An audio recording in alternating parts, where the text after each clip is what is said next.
O milionário viúvo vivia em uma fortaleza de silêncio e memórias, mas era nos ombros de uma jovem de 22 anos que o verdadeiro peso do mundo parecia repousar.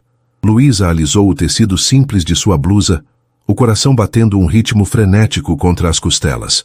Um tambor de guerra anunciando a batalha que estava prestes a travar.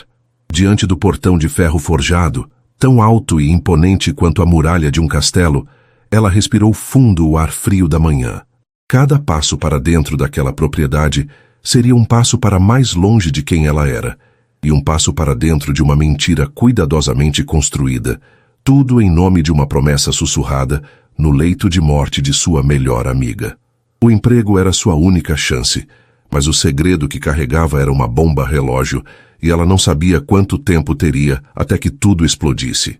Se o peso da promessa que Luísa carrega já tocou seu coração, deixe o seu gostei para eu saber. Aproveita, se inscreve aqui no Histórias que Prendem Você para não perder nenhum capítulo desta trama cheia de segredos e emoções. Ah, e deixe seu nome nos comentários. Quem sabe ele não aparece com uma saudação especial em uma futura história aqui do canal. Queremos compartilhar narrativas que aquecem a alma e mostram que, mesmo em meio à dor do luto, o amor sempre encontra um caminho. A mansão dos Teodoro não era um lar, era um mausoléu. Erguida em vidro, aço e mármore branco que parecia sugar a cor e o calor do ambiente, a casa era um reflexo perfeito de seu dono, Caio Teodoro. Desde a morte de Marina, há 8 meses, ele havia transformado o lugar em um santuário intocável. Cada objeto, cada fotografia, cada almofada, permanecia exatamente como sua falecida esposa havia deixado. O ar era rarefeito, pesado com uma quietude que só o luto profundo consegue impor. Os poucos empregados que restaram moviam-se como fantasmas, falando em sussurros, com medo de perturbar o silêncio sagrado que Caio impunha com sua presença gélida. Luísa sentiu o frio da casa em seus ossos assim que a governanta, uma mulher de meia idade com o rosto severo chamada Dona Elvira, a conduziu pelo hall de entrada. O pé direito triplo e as paredes de vidro que davam para um jardim meticulosamente podado deveriam ser impressionantes, mas tudo o que Luísa sentia era um vazio opressor. Em um canto, sobre um piano de cauda preto que ela sabia que Marina amava tocar, um único porta-retratos de prata continha a foto do casamento deles. Marina sorria, radiante, com os olhos cheios de vida e amor. Ao lado dela, Caio também sorria, um sorriso que Luísa nunca tinha visto pessoalmente, um que alcançava seus olhos e os iluminava. Ver aquela imagem foi como levar um soco no estômago. Aquela era a sua Marina, sua amiga de tranças e joelhos ralados, de segredos compartilhados em noites de pijama. E aquele homem sorridente era uma miragem, substituído pela figura sombria que agora descia as escadas. Caio Teodoro, aos 33 anos, parecia carregar o dobro da idade em sua alma. Alto, com ombros largos que o terno caro não conseguia suavizar, ele se movia com uma rigidez controlada. Seus cabelos escuros estavam impecavelmente penteados, mas eram seus olhos, de um castanho profundo, que continham o epicentro de sua dor. Eram frios, analíticos e completamente desprovidos de qualquer calor. Ele parou no último degrau, seu olhar varrendo Luísa de cima a baixo, uma avaliação que a fez se sentir inadequada, uma intrusa. Senhorita Ferraz, disse ele, a voz grave e sem inflexão, consultando o currículo que segurava em uma das mãos. Luísa Ferraz. Sim, senhor, ela respondeu, a voz um pouco mais trêmula do que gostaria. Dona Elvira já lhe passou as regras da casa? Ele perguntou, ignorando completamente o cumprimento dela. Sim, senhor. Algumas delas. Então eu vou reforçar a mais importante, disse ele dando um passo à frente. O cheiro de seu perfume caro, uma fragrância amadeirada e discreta, alcançou Luísa, mas não havia nada de convidativo nele. Você está aqui por um único motivo. Cuidar das necessidades básicas da minha filha, Maitê. Alimentação, higiene, sono, nada mais. Não quero que tente estimulá-la com brinquedos que não foram aprovados. Não quero que cante canções que não estejam na lista que lhe será entregue. E, acima de tudo, não quero que tente criar laços. Você é uma funcionária. Seu trabalho é técnico. Está claro? Cada palavra Era uma lâmina afiada, cortando qualquer possibilidade de calor humano. Luísa sentiu uma onda de raiva misturada à tristeza pela amiga. Marina, que era a personificação do afeto e do toque, jamais iria querer uma vida assim para sua filha. Mas Luísa engoliu a resposta afiada que subiu à sua garganta. Ela precisava daquele emprego, por Maitê, e por outro motivo que apertava seu peito com urgência. Está perfeitamente claro, Sr. Teodoro, ela disse, mantendo o queixo erguido. O olhar dele permaneceu sobre ela por um instante a mais. Cético, como se procurasse uma rachadura em sua fachada. Ele não encontrou. Ou, se encontrou, não se importou. A pediatra e a nutricionista deixaram um cronograma detalhado. Cada mamadeira, cada banho, cada soneca está milimetricamente programado. Dona Elvira irá monitorar seu cumprimento. Qualquer desvio, por menor que seja, e você estará na rua. Entendido? Entendido. Ele assentiu uma única vez e se virou. Mostre a ela o quarto da criança, Elvira. E com isso subiu as escadas, desaparecendo no corredor do andar de cima, deixando para trás um vácuo de frieza. Luísa soltou o ar que nem percebeu que estava prendendo. Seu coração doía. Doía por Marina, por aquela casa que se tornara uma prisão, e principalmente pela pequena Maitê, uma bebê de apenas 8 meses que estava sendo criada sob um regime militar de luto. O quarto de Maitê era a prova final da rigidez de Caio. Era impecavelmente branco e minimalista. O berço de design moderno ficava no centro. Havia uma poltrona de amamentação cinza em um canto, mas parecia nunca ter sido usada. Os brinquedos, poucos e de cores neutras, estavam organizados em uma prateleira com precisão geométrica. Não havia móveis coloridos, bichos de pelúcia fofos ou qualquer sinal do caos adorável que geralmente acompanha a presença de um bebê. E então, ela a ouviu. Um choro. Não era um choro de fome ou de fralda suja. Era um lamento, um som fino e constante de pura infelicidade que parecia ecoar pelas paredes brancas. Ela é... sempre assim? Luísa perguntou à governanta, a voz baixa. Dona Elvira suspirou, e pela primeira vez uma fissura apareceu em sua máscara de severidade. Desde que a senhora Marina se foi. Ela chora. As outras babás não aguentaram. Dizem que é cólica. Dizem que são os dentes. Mas eu sei o que é. A mulher olhou para o berço com uma tristeza genuína. É saudade. Um bebê sente falta do colo da mãe. Ao se aproximar do berço, Luísa viu Maitê. A pequena era a imagem em miniatura de Marina. Tinha os mesmos olhos grandes e expressivos, agora vermelhos e inchados pelo choro, e um tufo de cabelo escuro e fino. O rostinho estava contraído em uma máscara de miséria. O coração de Luísa se partiu em 1 milhão de pedaços. A promessa que fizera à amiga no hospital, com a mão de Marina fria sobre a sua, ecoou em sua mente com uma clareza dolorosa. Eu sempre vou proteger a Maitê, não importa o que aconteça. Posso pegá-la? Perguntou Luísa. Dona Elvira hesitou. O Sr. Caio não gosta que a peguem no colo fora dos horários. Ele diz que a acostuma mal. Luísa olhou para a governanta e desta vez não escondeu a súplica em seus olhos. Ela precisa, só por um instante. Talvez fosse a firmeza em sua voz, ou a compaixão que ela mesma sentia, mas Dona Elvira cedeu com um aceno quase imperceptível. No momento em que Luísa ergueu o corpinho frágil e quente do berço, o choro de Maitê vacilou. A bebê aninhou-se instintivamente contra o peito de Luísa, o pequeno corpo tremendo, com os soluços que ainda escapavam. Luísa a abraçou com firmeza, mas com uma gentileza que vinha do fundo de sua alma. Ela embalou a pequena, sussurrando palavras sem sentido, palavras de conforto que brotavam de um lugar profundo de seu ser. Aos poucos, os soluços diminuíram, e o choro se transformou em um resmungo baixo. Maitê agarrou um dedo de Luísa com sua mãozinha minúscula, um aperto surpreendentemente forte. Naquele instante, olhando para o rosto da filha de sua melhor amiga, Luísa soube que havia feito a coisa certa. As regras de Caio Teodoro eram cruéis, desumanas. Eram a manifestação de uma dor que ele não sabia como processar, mas era sua filha quem pagava o preço.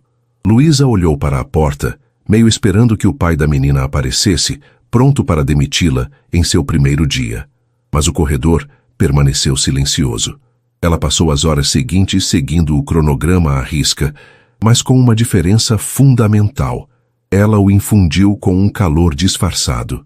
Na hora da mamadeira, ela segurou Maitê no colo, em vez de usar o suporte que a agência havia instruído. Durante o banho, ela cantou baixinho uma das canções de ninar, que ela e Marina costumavam cantar para as bonecas. Uma canção que certamente não estava na lista aprovada. E a cada toque, a cada olhar, ela enviava uma mensagem silenciosa para a bebê. Você não está sozinha. Eu estou aqui. Maitê, pela primeira vez em muito tempo, segundo Dona Elvira, não chorou o dia inteiro. Houve momentos de resmungo, de inquietação, mas o lamento constante havia cessado. Ela até mesmo esboçou um pequeno, fugaz sorriso quando Luísa fez uma careta engraçada ao trocar sua fralda. Aquele minúsculo sorriso foi como um raio de sol no meio da escuridão daquela casa. Deu a Luísa a força que ela precisava. No final do dia, quando a noite começou a cair, Luísa sentiu o peso de sua própria vida pressionando-a. Ela pegou o celular e discou um número, o coração apertado de saudade. Alô, mãe? Como ele está? Ela sussurrou, trancada no pequeno quarto que lhe fora designado. Do outro lado da linha, a voz cansada de sua mãe respondeu. Ele está bem, minha filha, mas está com saudade da mamãe dele. Chorou um bocado depois que você saiu. Luísa fechou os olhos com força, lutando contra as lágrimas. Omitir de Caio sua amizade com Marina era uma coisa. Omitir que ela mesma era mãe, que tinha um filho de 6 meses em casa esperando por ela, era um fardo muito maior. Mas ela sabia com uma certeza amarga que nenhum milionário desconfiado e controlador contrataria uma babá de 22 anos que era mãe solo de um bebê. Seria um problema, uma distração, um risco. Então, ela escondeu. Escondeu uma parte de si mesma para poder cumprir a promessa feita a Marina e, ao mesmo tempo, garantir o sustento para seu próprio filho. Eu sei, mãe. Diga a ele que eu o amo muito. Eu vou dar um jeito de ligar por vídeo mais tarde. Eu só preciso fazer isso dar certo. Ao desligar, ela olhou pela janela para o jardim escuro. A fortaleza de Caio Teodoro tinha muitas regras, mas Luísa tinha apenas uma: proteger Maitê. E ela estava começando a entender que, para cumprir sua promessa a Marina, talvez tivesse que quebrar todas as regras daquele homem. A verdadeira batalha estava apenas começando. Ela sentia isso em cada fibra de seu ser, uma premonição que arrepiava sua pele. O confronto era inevitável. E quando acontecesse, não seria apenas o seu emprego que estaria em jogo, mas os corações de todos naquela casa de sombras. Os dias que se seguiram na mansão Teodoro foram marcados por uma paz frágil e desconcertante. O choro incessante de Maitê, que se tornara a trilha sonora macabra da casa, foi substituído por um silêncio quase absoluto. Um silêncio que, para Caio Teodoro, era mais alto e perturbador do que qualquer lamento. Ele observava de longe, da segurança de seu escritório ou do topo da escada, a forma como Luísa se movia pelo universo de sua filha. Ela seguia as regras, ele tinha que admitir. As mamadeiras eram dadas nos horários exatos, os banhos seguiam o protocolo, mas havia algo mais, algo que ele não conseguia nomear e que o deixava profundamente desconfiado. Era o jeito como Maitê, que antes se enrijecia ao ser tocada por estranhos, agora relaxava nos braços de Luísa durante as trocas de fralda. Era o jeito como os olhos da bebê seguiam a babá pelo quarto, uma centelha de interesse onde antes só havia apatia. Caio sentia uma pontada de algo que se recusava a identificar como ciúme. Não era ciúme em nome dele, mas em nome de Marina. Cada sorriso que Maitê dava a Luísa era, em sua mente distorcida pela dor, uma traição à memória de sua mãe. Ele via Luísa não como uma salvadora, mas como uma usurpadora sutil, quebrando suas defesas não com desobediência, mas com uma competência afetuosa que ele não sabia como combater. Uma tarde, ele chegou em casa mais cedo, e a cena que encontrou no jardim o paralisou. Luísa estava sentada na grama, com Maitê em um cercadinho portátil ao seu lado. Ela não estava fazendo nada de errado. Pelo contrário, estava lendo um dos livros de figuras aprovados, com a voz suave e calma. Mas Maitê não olhava para o livro. Olhava para Luísa, as mãozinhas batendo no ar, um som borbulhante de quase risada escapando de seus lábios. Havia uma luz na cena, uma domesticidade quente que não pertencia àquele jardim memorial. Por um instante, a imagem de Marina sentada ali, no mesmo lugar, com a mesma luz do sol em seus cabelos, o atingiu com a força de um golpe físico. A dor foi tão súbita e intensa que ele teve que se recostar na parede de vidro, o ar faltando em seus pulmões. Aquela garota, com sua calma e eficiência, estava tornando a ausência de Marina ainda mais palpável, mais insuportável. Enquanto Caio se afogava em seu luto, Luísa travava sua própria batalha silenciosa. A noite era seu momento mais difícil. Depois de colocar Maitê para dormir, finalmente calma e alimentada, ela se refugiava em seu quarto, e o peso da saudade de seu próprio filho, Theo, a esmagava. As chamadas de vídeo com sua mãe eram a sua única âncora. Ver o rostinho de Theo na tela pequena do celular, o sorriso desdentado, os bracinhos se agitando ao ouvir sua voz, era ao mesmo tempo seu maior consolo e sua maior tortura. Ele comeu a papinha de maçã toda hoje, dizia sua mãe, a voz cheia de orgulho de avó, e tentou engatinhar na direção do telefone quando te ouviu. Ele sente sua falta, filha. Eu também sinto a falta dele, mãe. Mais do que tudo, sussurrava Luísa, a mão pressionada contra a boca para abafar um soluço. Ela olhava para o quartinho simples, para a cama de solteiro e o armário embutido, e se sentia uma fraude. Ali, cuidando da filha de um milionário, vivendo em um luxo que nunca poderia sonhar em ter, enquanto seu próprio bebê estava a quilômetros de distância, sendo criado por sua mãe idosa. A culpa era um gosto amargo em sua boca. Mas então, ela olhava a foto gasta que guardava debaixo do travesseiro. Ela e Marina, adolescentes, abraçadas e rindo para a câmera, e se lembrava do porquê estava ali. Eu preciso desse dinheiro, mãe, para dar um futuro para o Theo, e eu preciso cuidar da Maitê, eu prometi. Essa dualidade a consumia. O amor que sentia por Maitê era genuíno, nascido da lealdade à Marina e da compaixão pela criança solitária. Mas cada vez que acalmava a filha de sua amiga, seu coração sangrava por não poder fazer o mesmo por seu filho.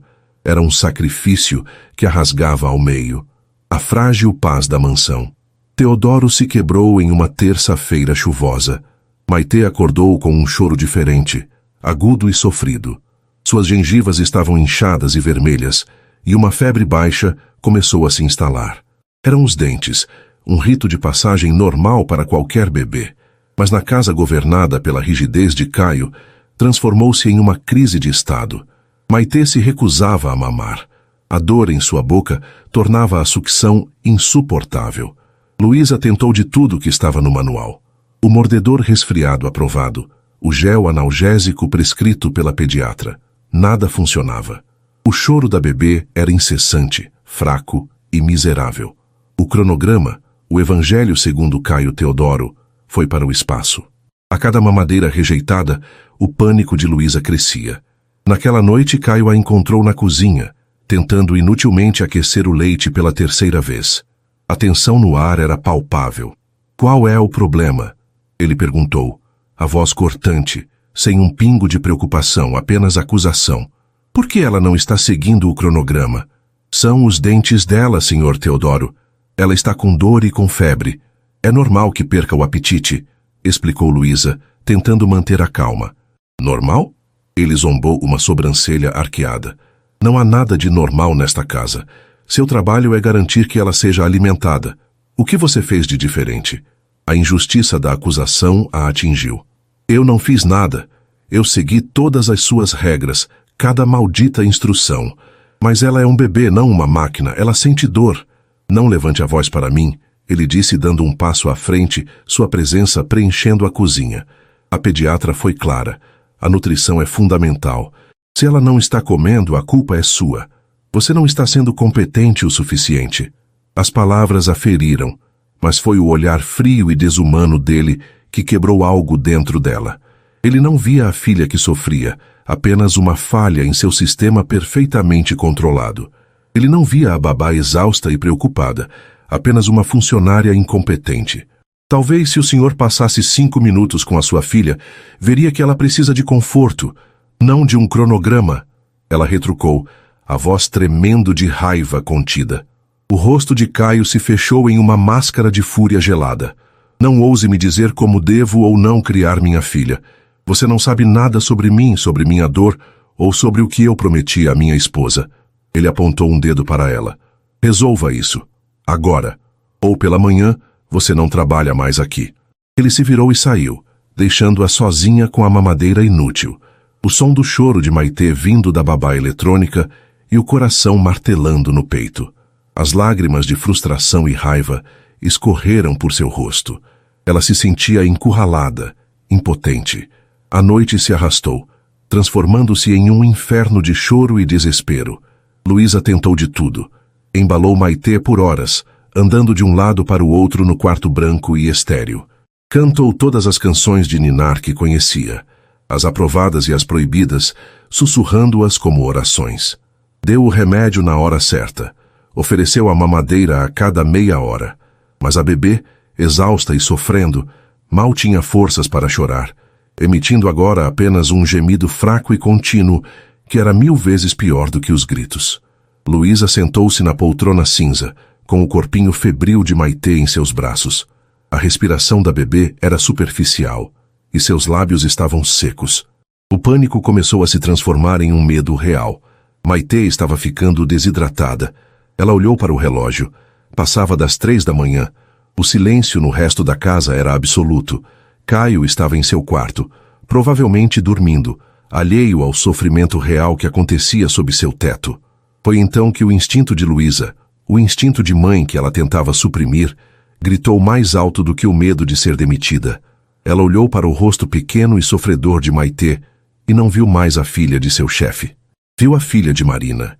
Viu um bebê que precisava desesperadamente de sua mãe, e em um flash, a imagem de seu próprio filho, Theo, seguro e amado nos braços de sua avó, sobrepôs-se à imagem daquela criança solitária. A promessa ecoou em sua alma, não mais como um sussurro, mas como um comando. Eu sempre vou proteger a Maitê, não importa o que aconteça. Proteger. Não era seguir regras estúpidas, era garantir que ela vivesse. Era dar-lhe o que ela precisava desesperadamente naquele momento. Não apenas alimento, mas o calor, o conforto, a conexão primordial que só uma mãe poderia oferecer. E Luísa era mãe. Seu corpo, que ainda produzia leite para o filho que estava longe, sabia exatamente o que fazer. O coração dela disparou, uma mistura de terror e determinação. Era a quebra da regra mais fundamental, uma violação da confiança de Caio, uma invasão em seu santuário de luto de uma forma que ele jamais perdoaria. Mas o gemido fraco de Maitê em seus braços selou sua decisão. A promessa que fez a Marina era mais forte do que o medo que sentia de Caio. Com as mãos trêmulas, Luísa levantou-se e, num ato de desafio silencioso, girou a chave na porta do quarto, trancando o mundo do lado de fora. Ela voltou a se sentar na poltrona, ajeitando a bebê febril em seu colo. Olhou para o rostinho manchado de lágrimas de Maitê, que a olhava com olhos turvos de dor. Shhh, meu amor. Vai ficar tudo bem agora, sussurrou ela, a voz embargada pela emoção do que estava prestes a fazer. A tia Luísa vai cuidar de você. Eu prometi. Movida por um instinto mais antigo e poderoso que qualquer regra, Luísa desabotoou a blusa. Era um ato de lealdade desesperado. O gesto final de amor por sua amiga ausente e a única salvação que podia oferecer àquela criança. Seu coração batia na garganta enquanto inclinava a cabeça da pequena Maitê em direção ao seu peito. No silêncio do quarto trancado, o mundo se resumia àquela poltrona cinza. No instante em que os lábios de Maitê encontraram o seio de Luísa, um suspiro profundo e trêmulo percorreu o corpinho da bebê. A busca frenética e dolorosa cessou, substituída por uma sucção faminta e instintiva. O choro se desfez. A febre parecia arrefecer sob o calor daquele contato. O corpo de Maitê, antes tenso e rígido de dor, amoleceu, entregando-se completamente àquele conforto primordial que ela não sabia que existia, mas que sua alma ansiava desde o nascimento. Para Luísa, a sensação foi avassaladora. Uma onda de alívio puro e absoluto a inundou, seguida de perto por um amor tão feroz que a deixou sem fôlego. Seus próprios instintos maternos, a saudade de seu filho Theo e a lealdade profunda à Marina, tudo convergiu naquele ato. Lágrimas silenciosas escorriam por seu rosto.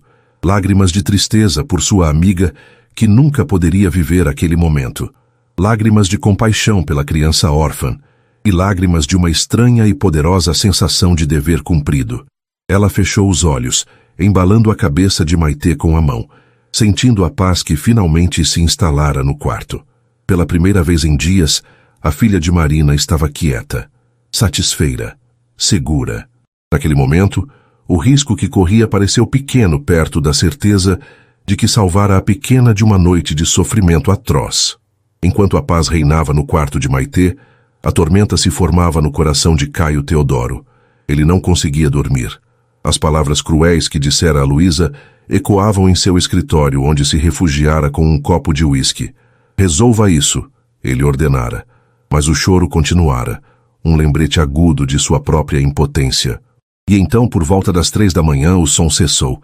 A mudança foi tão abrupta que o silêncio que se seguiu foi ensurdecedor, antinatural. Uma ansiedade fria começou a subir por sua espinha. Ele não confiava naquela quietude, não depois de meses de choro. Era o silêncio de um problema resolvido ou o silêncio de algo terrivelmente errado. Movido por essa desconfiança, ele deixou o copo na mesa e subiu as escadas, seus passos abafados pelo tapete grosso do corredor. Ele não ia admitir nem para si mesmo, mas a imagem da babá com seus olhos cheios de uma raiva justa o havia perturbado. Ele parou em frente à porta do quarto de Maitê. Estava fechada. Ele girou a maçaneta. Trancada. Uma onda de fúria gelada percorreu seu corpo. Trancada? Por quê? O que ela estava fazendo lá dentro que precisava esconder? Todos os seus piores medos e suspeitas vieram à tona. Ela estava negligenciando a criança. Havia feito algo para silenciá-la. A imaginação de Caio, envenenada pelo luto e pela desconfiança, pintou os piores cenários. Abra esta porta, disse ele, a voz baixa e perigosa, batendo com os nós dos dedos na madeira. Lá dentro, o som fez Luísa pular. O coração dela despencou no estômago. O pânico a paralisou. Ela olhou para a porta, depois para a bebê adormecida em seus braços, agora respirando profundamente, o rostinho sereno. Senhorita Ferraz, eu mandei abrir a porta. Agora! A voz dele era mais alta, mais dura, inconfundível. Com as mãos tremendo violentamente, Luísa ajeitou Maitê em seu ombro e correu para a porta. Ela tentava desesperadamente abotoar a blusa enquanto girava a chave. A porta se abriu para revelar Caio, seu rosto uma máscara de fúria contida, os olhos faiscando.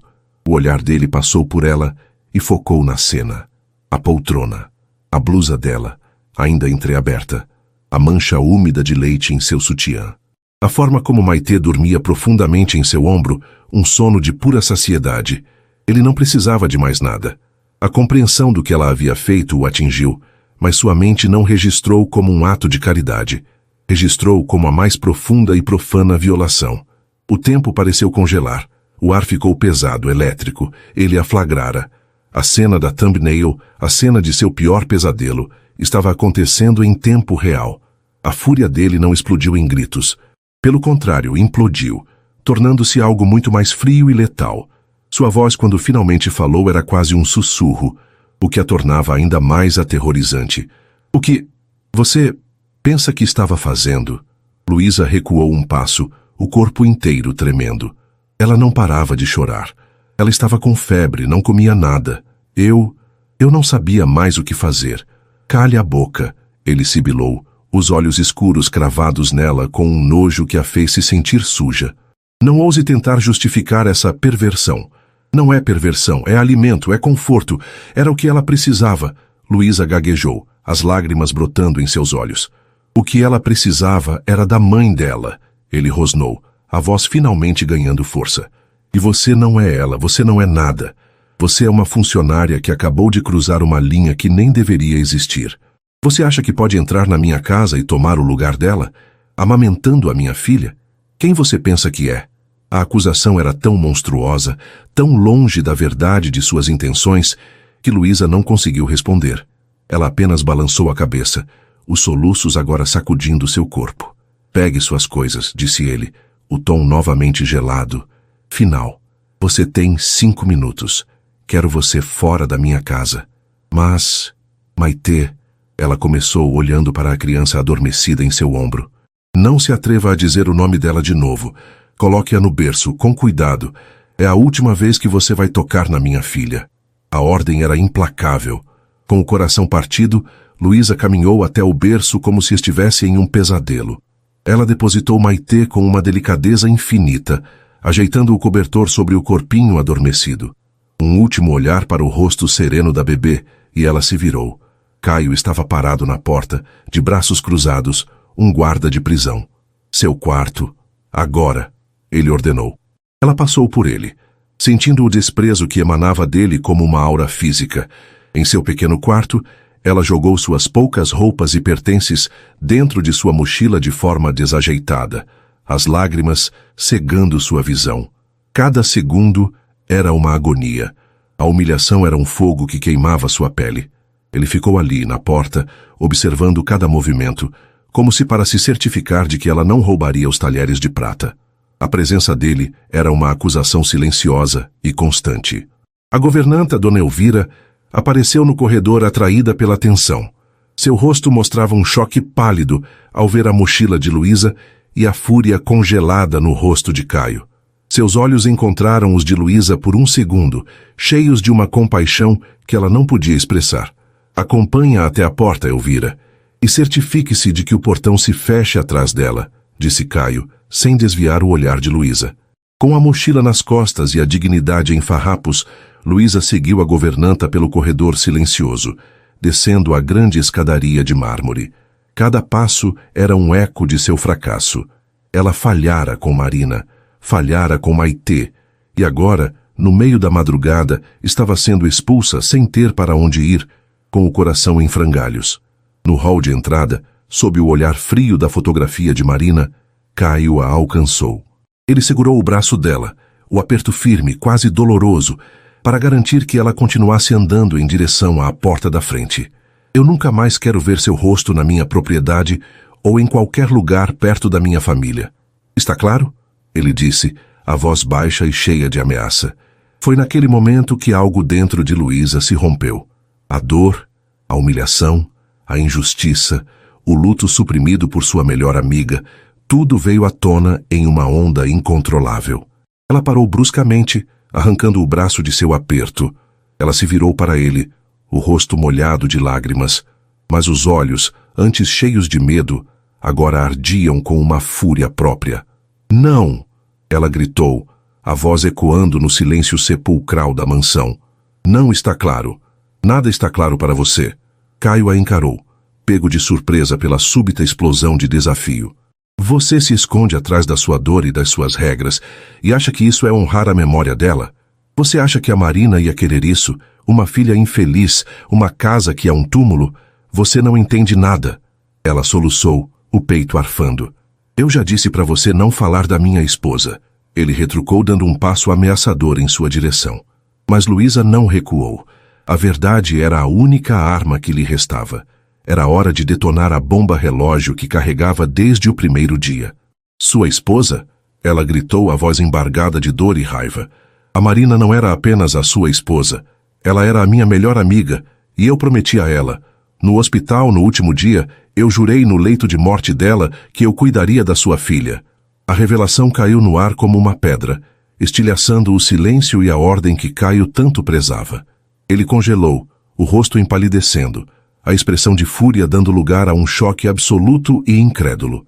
A babá, a estranha, a mulher que ele acabara de humilhar e expulsar, era a melhor amiga de Marina. As palavras de Luísa pairaram no ar rarefeito do hall, carregadas de uma força que fez Caio Teodoro recuar um passo, não por medo, mas por puro choque. A mente dele, acostumada a processar dados e estratégias de negócios, lutou para computar aquela nova e impossível variável. A babá, a amiga de Marina. A conexão era tão improvável, tão absurda, que sua primeira reação não foi de compreensão, mas de uma suspeita ainda mais profunda e sombria. Mentirosa. Ele sibilou, a incredulidade rapidamente se solidificando em uma nova camada de fúria. Você é uma mentirosa doente e manipuladora, usando o nome dela para tentar se salvar. Que tipo de monstro você é? Eu não estou mentindo, gritou Luísa. A dor em sua voz era palpável. A acusação de que ela usaria a memória de sua amiga de forma tão vil era mais dolorosa do que qualquer insulto. Com as mãos ainda tremendo, ela se abaixou, abriu o zíper de sua mochila surrada e remexeu em seu interior até encontrar sua carteira. De um compartimento gasto, ela puxou um objeto dobrado e amarelado pelo tempo. Uma fotografia. Ela a atirou contra o peito dele. Olhe para nós. Instintivamente, Caio pegou a foto. Era uma imagem antiga, com as cores ligeiramente desbotadas, de duas adolescentes de uns 15 anos. Estavam sentadas em um balanço, vestindo uniformes escolares, os cabelos presos em rabos de cavalo desajeitados. Uma delas era inconfundivelmente Marina, com o mesmo sorriso luminoso que ele conhecia tão bem, um sorriso que agora assombrava seus sonhos. A outra garota, mais magra, com o rosto salpicado de sardas que o tempo havia apagado, era Luísa. As duas estavam abraçadas, rindo de uma piada que só elas entendiam. A cabeça de Marina repousando no ombro da amiga com uma familiaridade e um afeto inegáveis. A prova era irrefutável. A foto era real, um portal para um passado que ele não conhecia, mas que estava impresso ali em papel fotográfico. Mas para Caio aquela prova não gerou empatia. Piorou tudo. A revelação não a tornava uma aliada de luto. Transformava-a em uma traidora de proporções épicas. Uma conspiradora que havia escondido sua identidade, se infiltrado em sua casa, em seu santuário, sob falsos pretextos. Então é verdade, ele disse, a voz terrivelmente calma. Ele ergueu os olhos da foto para o rosto dela, e o que Luísa viu ali a fez gelar até a alma. Não havia um pingo de calor, apenas um desprezo glacial. Isso só torna tudo pior. Você orquestrou isso. Você usou a memória da minha esposa, a sua suposta amizade, para conseguir este emprego. Você mentiu desde o primeiro segundo. Eu menti porque eu sabia que você nunca me contrataria se soubesse. Ela defendeu-se desesperada. Eu menti porque eu prometi a ela.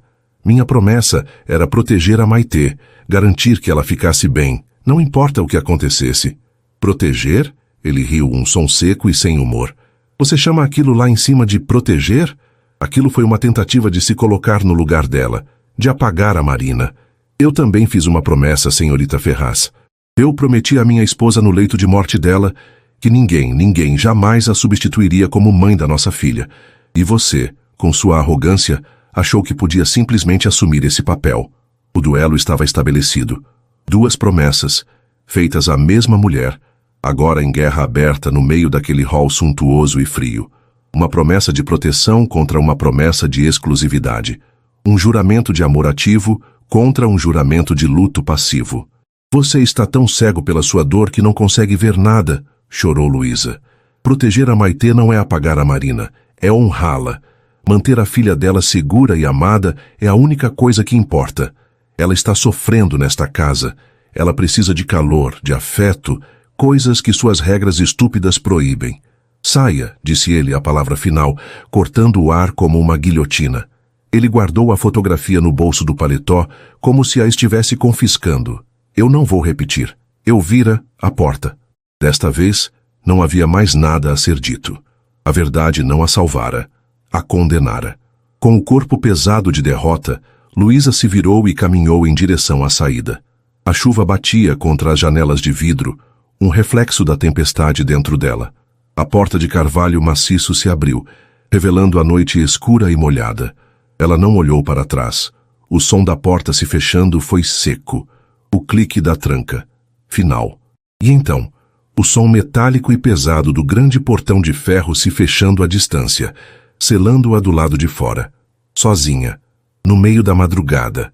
Uma garoa fina e gelada começou a cair, encharcando sua blusa fina em segundos. As luzes da mansão pareciam distantes, impessoais.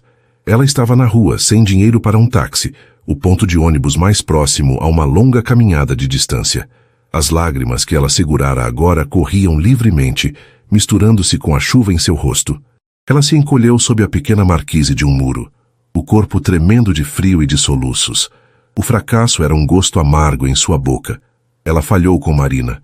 Deixou Maitê para trás, de volta àquele inferno de silêncio e regras, e seu próprio filho.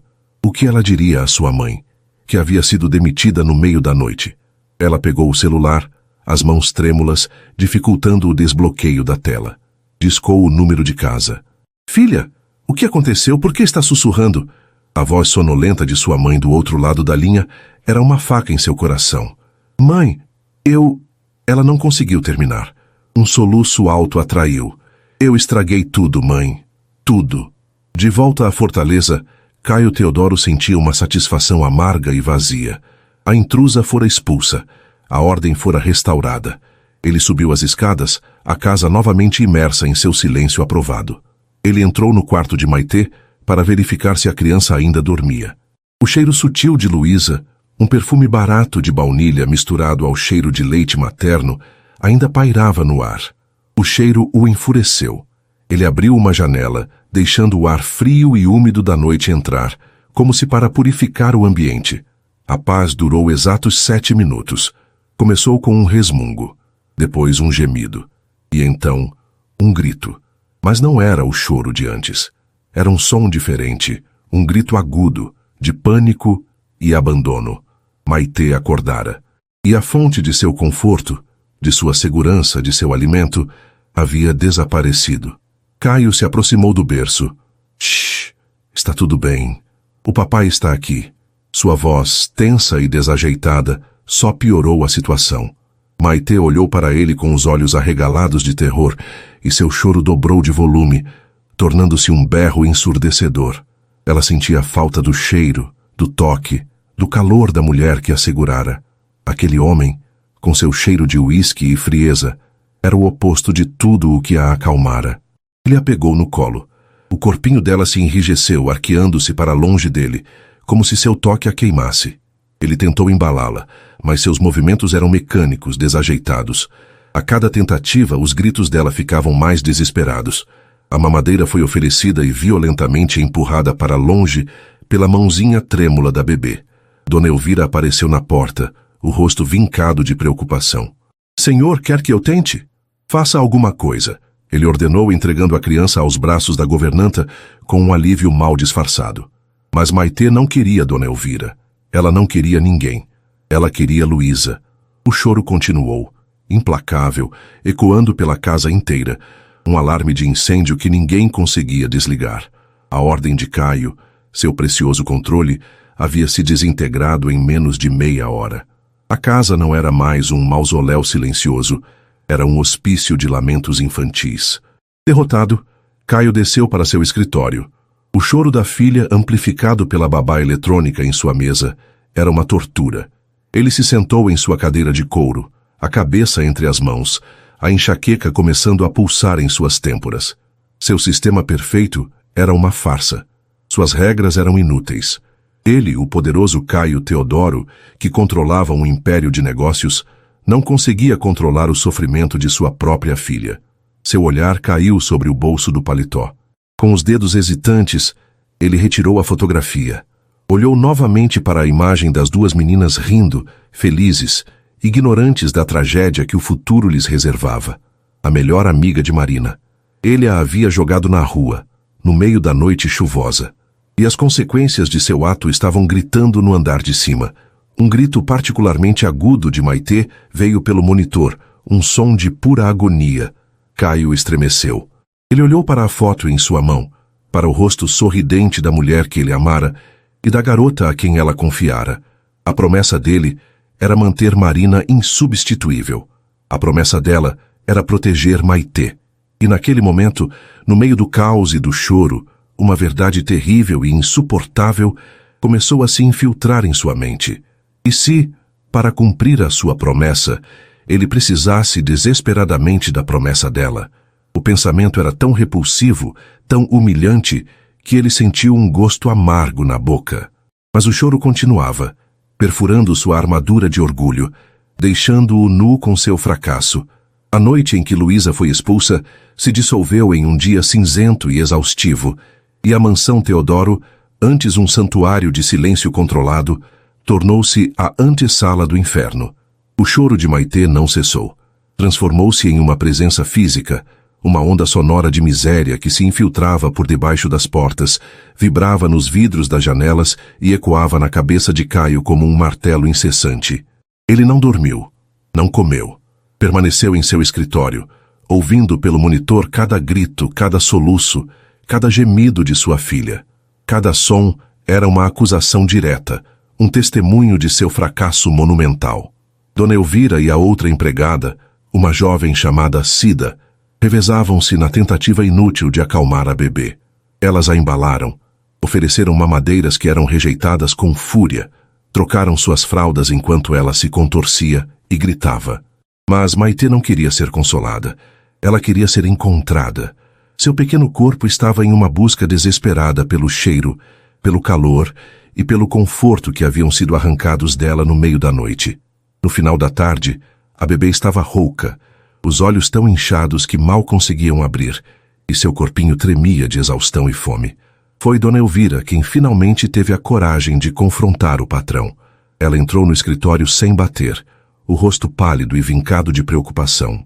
Caio ergueu a cabeça de onde a apoiava nas mãos, os olhos vermelhos e fundos. Senhor, isso não pode continuar, disse a governanta, a voz firme, desprovida da habitual subserviência. A menina não comeu absolutamente nada desde ontem. Ela vai ficar doente, de verdade. O senhor precisa fazer alguma coisa. E o que você sugere que eu faça, Elvira? Ele respondeu, a voz rouca de cansaço e irritação. Que eu a force a comer, que eu a amordace para que ela pare de chorar. O senhor sabe o que precisa ser feito, disse ela, e no silêncio que se seguiu, a verdade pairou entre eles, desconfortável e inegável. O senhor precisa trazê-la de volta. A sugestão era tão repulsiva para Caio quanto beber veneno. Trazer Luísa de volta. Admitir para si mesmo e para seus empregados que ele estava errado, que aquela garota, aquela mentirosa manipuladora era a única que podia trazer paz à sua casa.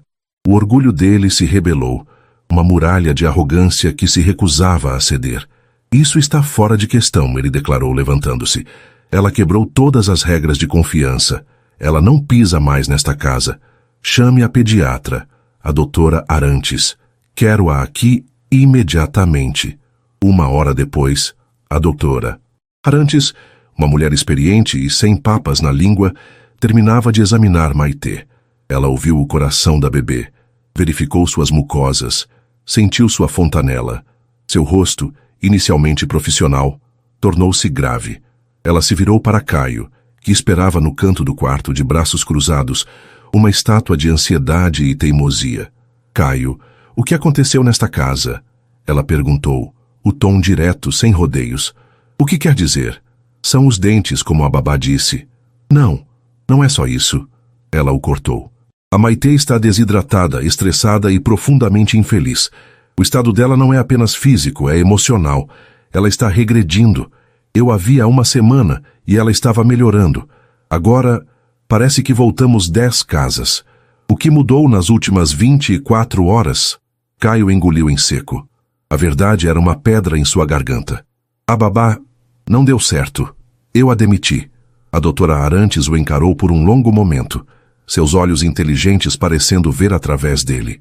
A babá que, segundo a Elvira, tinha conseguido fazer essa menina parar de chorar pela primeira vez em meses, a babá que fez Maitê ganhar peso e voltar a sorrir, essa babá, a forma como ela colocou os fatos, o desarmou. Ele não tinha resposta. Escute, Caio, continuou a médica, baixando o tom, mas não a intensidade. Eu entendo o seu luto. Eu entendo a sua dor e a sua necessidade de proteger a memória da Marina. Mas você está fazendo isso da forma errada. Maitê não é um objeto para ser protegido do mundo. Ela é uma pessoa. Um bebê que perdeu a mãe e que, aparentemente, havia criado um vínculo de segurança com essa nova cuidadora. Ao arrancá-la abruptamente, você não protegeu a Maitê. Você a traumatizou. Cada palavra era um golpe, demolindo as fundações de sua fortaleza de orgulho. O que eu quero dizer de forma bem clara é que a saúde da sua filha está em risco. O estresse prolongado em um bebê pode ter consequências sérias. Ela precisa de estabilidade. Ela precisa de conforto. E neste momento o conforto dela tem um nome e um rosto. Engula o seu orgulho, Caio. Pelo bem da sua filha, recontrate a garota. Hoje. A pediatra arrumou suas coisas, deixou uma receita para um soro de reidratação e foi embora, deixando Caio sozinho no quarto com o choro fraco e contínuo de sua filha. Ele olhou para o pequeno ser no berço, tão frágil, tão dependente. A promessa que fizera a Marina era protegê-la. E a médica acabara de lhe dizer, sem a menor cerimônia, que ele estava fazendo exatamente o oposto. Estava a magoando. A humilhação era um fogo que o consumia. Ele, que comandava conselhos de administração, que dobrava concorrentes, estava sendo forçado a se curvar a uma garota de 22 anos que ele havia jogado na rua. Mas o som do choro de Maitê era mais forte que seu orgulho. Era o som de sua consciência, de seu amor paterno, que finalmente conseguia romper a crosta de dor e amargura. Ele desceu as escadas, sentindo o peso do mundo em seus ombros. Elvira, ele chamou. A governanta apareceu imediatamente, os olhos expectantes. Você tem o telefone da senhorita Ferraz? Ele perguntou, as palavras saindo com dificuldade, como se fossem feitas de vidro moído. Dona Elvira permitiu-se um pequeno e quase imperceptível sorriso de alívio. Tenho, senhor. No arquivo da agência que ela deixou. Enquanto isso, a quilômetros dali, em um pequeno apartamento nos subúrbios, Luísa estava vivendo seu próprio inferno particular. Ela havia contado à mãe uma versão editada da história, um desentendimento sobre os cuidados com a bebê. A vergonha a impedia de revelar a cena completa. O pior era encarar seu próprio filho. Theo, com seus 6 meses de vida, sentia a angústia da mãe. Estava agitado, choroso, como se absorvesse a tristeza dela. Segurá-lo nos braços era um misto de alegria e dor.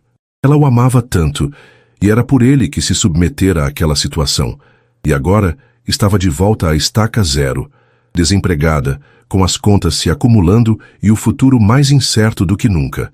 Ela estava trocando a fralda de Theo, quando seu celular, esquecido sobre a cômoda, começou a tocar. Um número desconhecido. Ela hesitou, mas atendeu. Alô?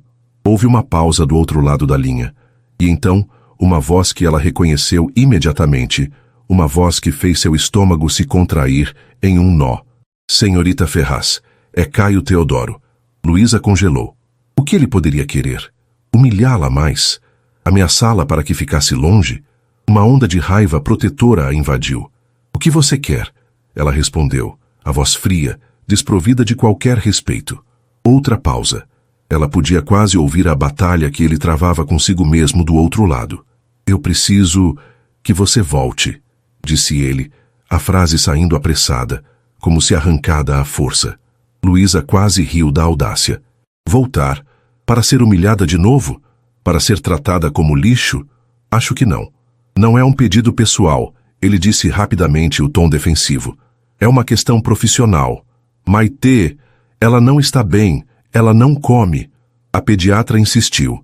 A menção de Maitê, do sofrimento da bebê, foi um golpe baixo e certeiro. O coração de Luísa vacilou. A imagem da pequena, doente e chorando, sobrepôs-se à sua raiva e ao seu orgulho ferido. A promessa à Marina ecoou em sua mente. Proteger a Maitê, não importa o que aconteça. Isso não é problema meu, você me demitiu, ela disse, mais para se convencer do que a ele. Eu pago o dobro, ele disse, recorrendo à única ferramenta que conhecia para resolver problemas. O dinheiro. O triplo, o que você quiser. Apenas volte. O desespero na voz dele era inegável, e isso deu a Luísa uma pequena e amarga satisfação. Mas não era pelo dinheiro, era pela bebê, era pela promessa, e no fundo, era pela necessidade. O triplo do salário significaria segurança para Theo.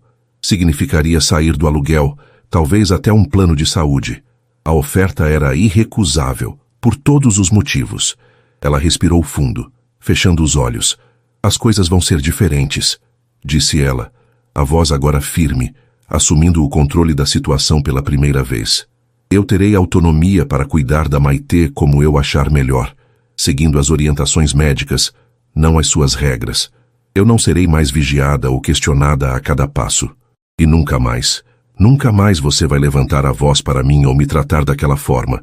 Se isso acontecer, eu vou embora no mesmo instante e não volto mais. Essas são as minhas condições. O silêncio do outro lado foi longo. Caio estava sendo encurralado, forçado a ceder o controle que tanto prezava. Para ele, era a capitulação final. De acordo, ele finalmente disse, a voz tensa: "Manda um carro para buscá-la em 1 hora." Quando Luísa desligou, ela estava tremendo. Sua mãe a olhava, confusa. "O que foi isso, filha?" "Ele quer que eu volte, mãe", sussurrou Luísa, olhando para o seu filho nos braços. "E eu vou voltar." O retorno à mansão foi surreal. O mesmo portão de ferro que se fechara para ela na noite anterior, agora se abria. Caio a esperava no hall de entrada. Ele não parecia o homem poderoso e intimidador de antes. Parecia cansado, derrotado. "Seja bem-vinda de volta", ele disse, as palavras formais e desprovidas de qualquer calor. "Eu não estou aqui por você. Estou aqui por ela", respondeu Luísa, passando por ele e subindo as escadas em direção ao som do choro fraco que vinha do andar de cima. A casa se tornou um campo de batalha silencioso. A trégua era frágil, forçada pela necessidade. Luísa retomou seus cuidados com Maitê, que se aninhou em seus braços com um suspiro de alívio que partiu o coração. Caio observava de longe, o ressentimento e a humilhação lutando dentro dele. Ele a odiava por estar certa. Odiava precisar dela. E, acima de tudo, odiava a forma como a presença dela, que antes era uma ameaça, agora era a única coisa que mantinha sua casa de pé. A guerra não havia acabado. Eles apenas haviam recuado para suas trincheiras, esperando o próximo movimento. As semanas que se seguiram à volta de Luísa foram de uma paz armada. A mansão Teodoro já não era um inferno de choro, mas também estava longe de ser um lar. Era um território neutro, dividido por uma linha invisível de ressentimento e profissionalismo. Luísa cumpria suas funções com uma eficiência impecável, mas mantinha uma distância emocional calculada de Caio. Seus relatórios sobre o dia de Maitê eram concisos, entregues por meio de Dona Elvira sempre que possível. Ela era a cuidadora da filha, nada mais. Caio, por sua vez, a observava como um general estuda o campo inimigo. Ele via a forma como a saúde e a felicidade de Maitê floresciam sob os cuidados de Luísa. A bebê agora gargalhava, balbuciava, tentava engatinhar em direção a babá, com uma adoração que feria o coração de Caio. Ele via tudo isso e, em vez de gratidão, sentia uma mistura tóxica de alívio e amargura. Ele precisava dela, e essa dependência era um espinho constante em seu orgulho. Eles coexistiam, 2 planetas em órbitas forçadas ao redor do mesmo Sol, a pequena Maitê. Mas a gravidade do luto e da desconfiança os mantinha perigosamente afastados. A primeira rachadura na armadura de gelo de Caio apareceu em uma noite insone. Ele perambulava pela casa escura, uma prática que se tornara rotina, a mente assombrada por memórias de Marina. Ao passar pelo corredor do andar de cima, um som o deteve. Não era choro, era uma melodia suave e melancólica, vinda do quarto de Maitê. Curioso e desconfiado, ele se aproximou em silêncio, parando no umbral da porta entreaberta. A cena que ele viu o atingiu com uma força inesperada. Na luz fraca do abajur, Luísa estava sentada na poltrona cinza, embalando Maitê, que já dormia profundamente. E ela cantava. A voz dela era baixa, um sussurro límpido, mas foi a canção que fez o coração de Caio parar por um segundo. Não era uma canção de ninar comum. Era uma antiga cantiga folclórica que a avó de Marina costumava cantar. Marina a adorava. Ela mesma a cantava baixinho quando estava pensativa, quando precisava de conforto, quando olhava a chuva pela janela. Era a trilha sonora secreta da alma dela. Uma onda de nostalgia tão poderosa o atingiu que ele teve que se apoiar no batente da porta para não fraquejar. A raiva que sentia por Luísa, a desconfiança, tudo se dissipou, substituído por uma dor compartilhada. Aquela garota, aquela estranha que invadira sua vida, guardava pedaços de Marina que ele mesmo estava começando a esquecer. Ela não era apenas a amiga de infância. Ela era um cofre vivo de suas memórias mais íntimas. Luísa deve ter sentido sua presença, pois parou de cantar e ergueu a cabeça lentamente. Seus olhos encontraram os dele na penumbra. O tempo pareceu parar. Não havia acusação no olhar dela, apenas um cansaço suave e uma compreensão silenciosa.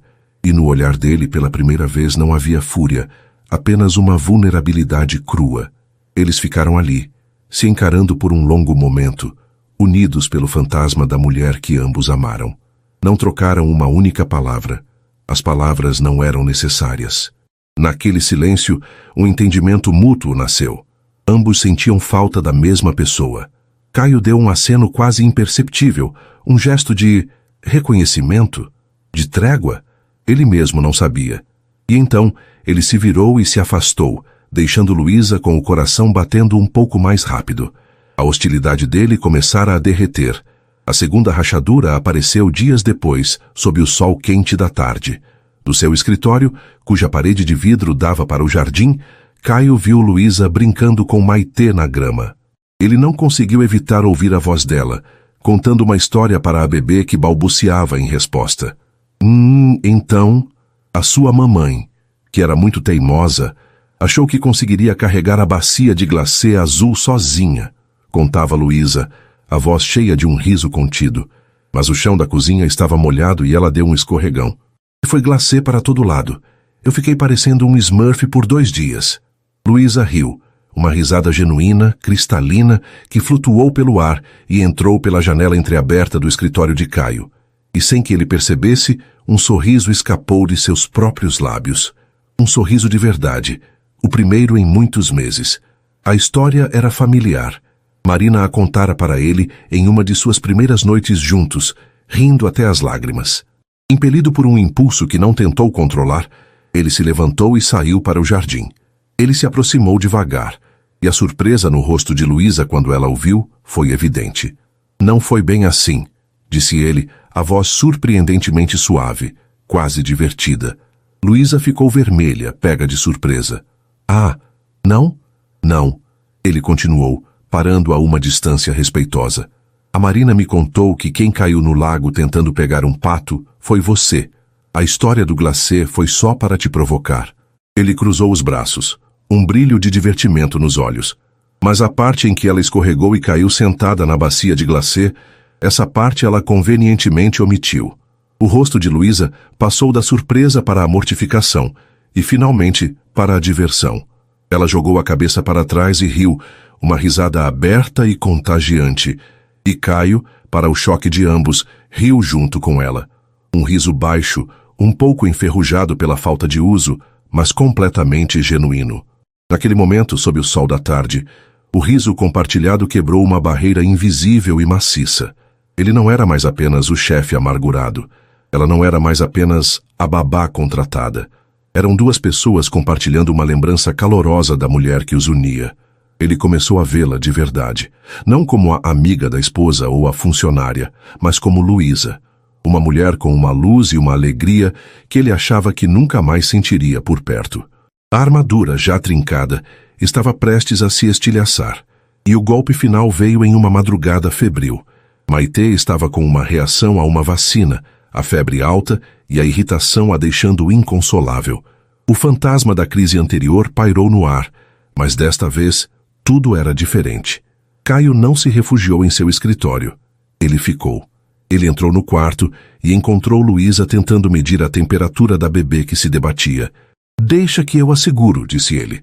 E pela primeira vez, eles agiram como uma equipe. As horas seguintes foram um balé silencioso e cansativo de cooperação. Ele segurava Maitê enquanto Luísa preparava um banho morno. Ela cantava baixinho para a bebê enquanto ele preparava a medicação. O desespero compartilhado e o cansaço extremo diminuíram todas as defesas. Eram apenas 2 pessoas, unidas por um propósito comum e avassalador: o bem-estar daquela criança. Por volta das 4 da manhã, a febre finalmente começou a ceder. Exaustos, eles se moviam pelo quarto silencioso, arrumando a pequena bagunça que haviam feito.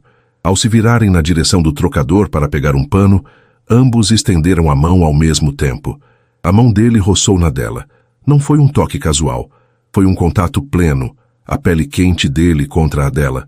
Uma corrente elétrica, súbita e inegável, passou por ambos, fazendo-os congelar instantaneamente. Eles se viraram um para o outro, os rostos a meros centímetros de distância. O mundo pareceu encolher, resumindo-se aquele espaço entre eles. A proximidade física era vertiginosa. A vulnerabilidade da situação, o cheiro suave e adocicado da pele dela, o brilho do cansaço em seus olhos castanhos. Tudo isso despertou em Caio algo que ele mantinha trancado a 7 chaves. Desejo. Um desejo tão potente e inesperado que o deixou tonto.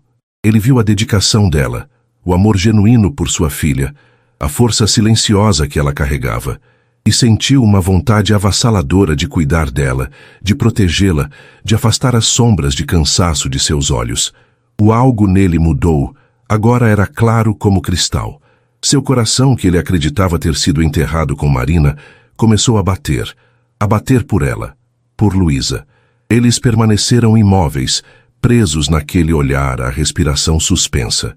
A tensão hostil que definira a relação deles por tanto tempo havia se transmutado em uma tensão carregada de uma eletricidade diferente, uma promessa de algo novo e aterrorizante. O silêncio não era mais sobre luto ou regras, era sobre a pergunta que agora gritava entre eles, alta e clara no meio da madrugada. E agora?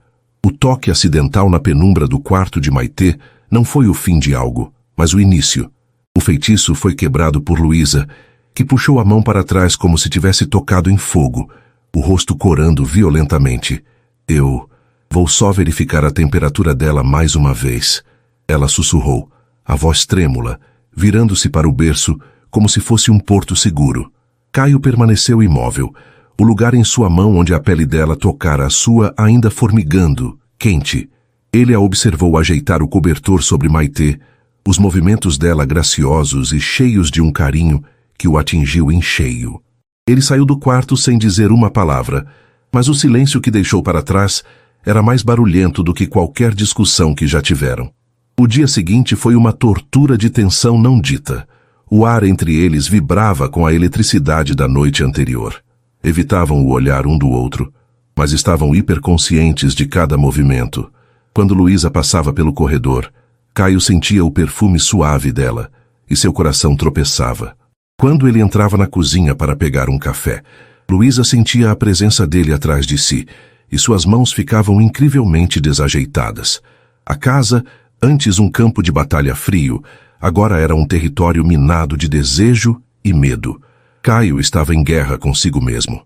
Cada vez que olhava para Luísa, via não a usurpadora de suas memórias, mas a mulher que havia ressuscitado sua casa e, de alguma forma aterrorizante, seu coração. A culpa o corroía. Ele sentia como se estivesse traindo Marina a cada batida acelerada de seu pulso, a cada vez que seus olhos se demoravam nela um segundo a mais. Mas negar a atração era como tentar impedir a maré de subir. Era inútil. Luísa, por sua vez, estava confusa e assustada. Aquele homem que fora a fonte de tanta dor e humilhação, agora a olhava de uma forma que a despia, que via através de suas defesas. Ela sentia o poder daquela nova tensão, e isso a apavorava. Ela viera para cumprir uma promessa e garantir o futuro do filho, não para se envolver com um homem tão complexo e quebrado. Mas quando seus olhares se cruzavam acidentalmente, ela via algo além da dor e do controle. Via um vislumbre de um homem que se afogava e que, de alguma forma, olhava para ela como se fosse a única boia salva-vidas. A tensão tornou-se insuportável e, finalmente, explodiu naquela noite. Maitê dormia pacificamente, a febre completamente debelada. A casa estava silenciosa, mas era um silêncio carregado de expectativa. Caio encontrou Luísa na cozinha. Ela estava de costas para a porta, preparando um chá, parecendo exausta sob a luz fraca. A visão de seus ombros caídos, da vulnerabilidade em sua postura, quebrou a última barreira de autocontrole dele. Ele não conseguia mais. Ele se aproximou em silêncio, e ela só notou sua presença quando ele parou a poucos passos dela. Ela se virou, surpresa, o coração dando um salto. A expressão no rosto dele era uma que ela nunca tinha visto. Havia dor, sim, mas havia também uma honestidade crua, uma rendição. Sua voz, quando ele falou, estava embargada, despida de toda a sua arrogância habitual. Eu preciso que você saiba. Ele começou, a voz baixa, quase um sussurro. Eu estava errado. Completamente errado. Luísa ficou parada, a xícara de chá esquecida em suas mãos, sem saber o que dizer. Ele continuou, as palavras jorrando como se uma represa tivesse se rompido. Eu vivi os últimos meses escondido atrás de uma promessa. Eu a usei como um escudo, como uma desculpa para não sentir mais nada, para manter o mundo inteiro do lado de fora. Eu achava que o luto era uma fortaleza, que honrar a Marina significava mumificar o passado, manter tudo exatamente igual, frio e intocado. Ele olhou fundo nos olhos dela, e Luísa viu as lágrimas brilhando nos dele. Mas você não trouxe o mundo para dentro. Você trouxe a Marina de volta. O riso dela nas histórias que você conta, as músicas dela nos seus lábios, você não a apagou. Você a honrou de uma forma que eu fui incapaz de fazer. Você trouxe a vida de volta para esta casa. Ele fez uma pausa, a voz quebrando. Você me trouxe de volta à vida. A confissão a atingiu com a força de uma onda. Lágrimas silenciosas começaram a rolar pelo rosto de Luísa. Toda a dor, a raiva e a solidão que sentira naquela casa pareceram se dissolver, lavadas por aquelas palavras. Ele a via. Finalmente ele a via. Caio deu o passo que faltava, acabando com a distância entre eles. Ele ergueu as mãos e segurou o rosto dela. Seu toque agora não mais acidental, mas firme, terno, reverente. O polegar dele traçou o caminho de uma lágrima na bochecha dela. A minha promessa original era proteger a minha família, ele disse, a voz cheia de uma nova e feroz determinação. E Luísa, eu não vejo mais como posso fazer isso sem você. Eu não quero mais fazer isso sem você. O coração dela batia descontroladamente. O mundo inteiro parecia ter parado de girar. Ele se inclinou um pouco mais, o olhar fixo no dela, colocando toda a sua alma vulnerável em sua próxima frase. Eu estou completamente apaixonado por você. A declaração foi clara, direta, inegável. Não havia mais subtexto, não havia mais tensão oculta. Apenas a verdade, exposta e pulsante entre eles. E nos olhos marejados de Luísa, ele não viu rejeição. Viu espanto, viu alívio e viu finalmente aceitação. E isso foi tudo o que ele precisava. Caio acabou com o último centímetro que os separava. O primeiro beijo não foi tímido nem hesitante. Foi uma explosão. Foi carregado com meses de dor, de luto, de raiva, de mal-entendidos, de tensão insuportável e de uma paixão desesperada que ambos se recusavam a admitir. Era um beijo que falava de perdão e de recomeço. Era a confirmação física e avassaladora de que o deserto do luto poderia, sim, dar lugar a um novo e poderoso amor. Um amor que não substituía o antigo, mas que nascia de suas raízes mais profundas, regado por lágrimas e memórias compartilhadas. Quando eles finalmente se separaram, ofegantes, precisando de ar, ele não a soltou. Encostou a testa na dela, os olhos fechados, saboreando o momento, a realidade daquela conexão. A antiga promessa acabou. Ele sussurrou, a voz rouca de emoção. Ele abriu os olhos, e o amor que Luísa viu neles era tão real e profundo que a deixou sem fôlego. Vamos fazer uma nova, você e eu? Uma promessa de construir nosso futuro juntos, honrando nosso passado, mas sem sermos prisioneiros dele. Uma promessa de ser uma família, a nossa família. Luísa não precisou de palavras. As lágrimas que escorriam eram de pura felicidade. Ela ergueu a mão e tocou o rosto dele, um carinho que era uma resposta, uma aceitação, um sim que ecoava em sua alma. Em um gesto que selou seu futuro, ela se inclinou e o beijou novamente. Um beijo suave, cheio de promessas, e da certeza de que, às vezes, o amor não apenas encontra um caminho, mas constrói uma nova e linda estrada sobre as fundações da dor. E naquela cozinha, sob a luz fraca da madrugada, uma nova história, a história deles, estava apenas começando. E assim termina a jornada de Caio, Luísa e da pequena Maitê. E aí, gostou? Se a história deles, que transformou uma promessa de luto em uma nova promessa de amor, te prendeu e você não quer perder nenhuma das próximas narrativas emocionantes, então não se esqueça. Inscreva-se agora no Histórias que Prendem Você e ative o sininho para receber todas as notificações. Seu like também ajuda muito o canal a trazer mais histórias sobre como o amor pode florescer nos lugares mais inesperados. Muito obrigado pela companhia nesta montanha-russa de emoções e te espero na próxima história.